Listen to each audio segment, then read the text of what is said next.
Hi everyone and welcome back to my YouTube channel. Thanks so much for tuning in. I am on day 2 of recording my journey.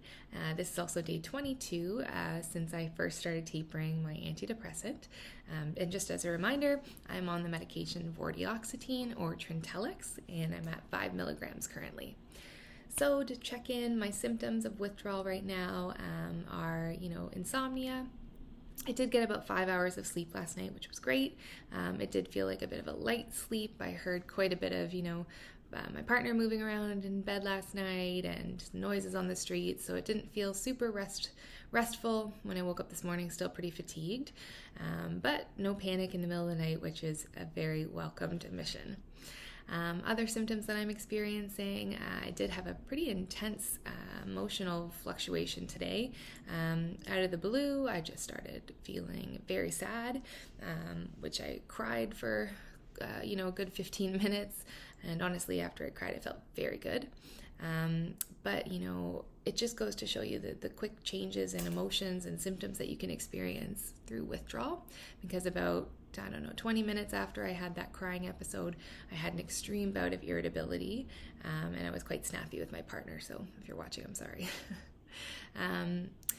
Otherwise, my other withdrawal symptoms are pretty constant. I mean, my headaches that I've been having are pretty low grade and mild. Otherwise, I'm actually feeling not too shabby today. So, one of the things I wanted to do in today's video was to talk about what my goals are, because it's something I think it's really important for everyone who's considering coming off an antidepressant to just have a good understanding of why we're doing this. It can really help if things get tough to just recall what the purpose of this is, why you've decided to start a taper. So for me, the issues that I went on the antidepressant for originally, they're not there anymore. For me, I was really struggling with burnout, and I'll talk about some of that in my later videos. But for me, I'm in a much different place in my life right now. I've left the role that I was in that was really contributing to my mental health burnout symptoms. I'm in, a pretty good state with my relationship, with my family and friend groups. So I feel like I'm in a really stable place and time in my life to start making those kind of changes. For me, I don't need the medicine anymore. I'm aware of some long-term side effects that antidepressants can lead to with sustained use. So for me, it's, less is more. I think anytime that there is something that's been prescribed, it always needs to have a reevaluation date on if the medication is still warranted to be taken every day. Anything that we consume on a daily basis has inherent long-term risks, okay? Whether that be the caffeine I drink in the morning or, the sugar that's in my food.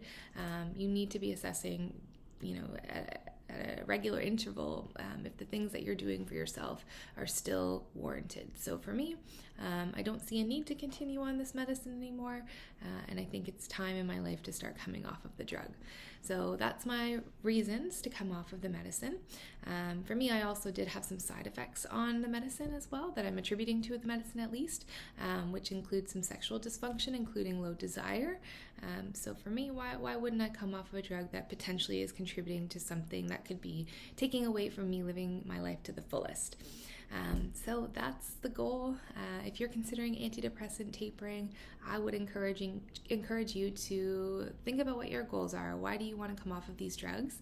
And then maybe ask yourself a couple of questions on what you'd like your life to be like off of antidepressants.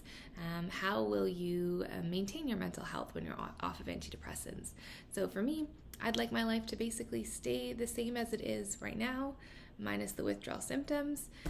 And how I plan to sustain that is I continue to see my psychotherapist, who I see on a bi-weekly basis. I plan to continue my meditation practice in the morning, and I continue to do my yoga and other exercise routines, which at the moment, my exercise routines are a little bit light, considering I herniated a couple of discs in my lower back a few months ago. So slowly working towards a place of, physical recovery as well. Those are my goals. What are yours?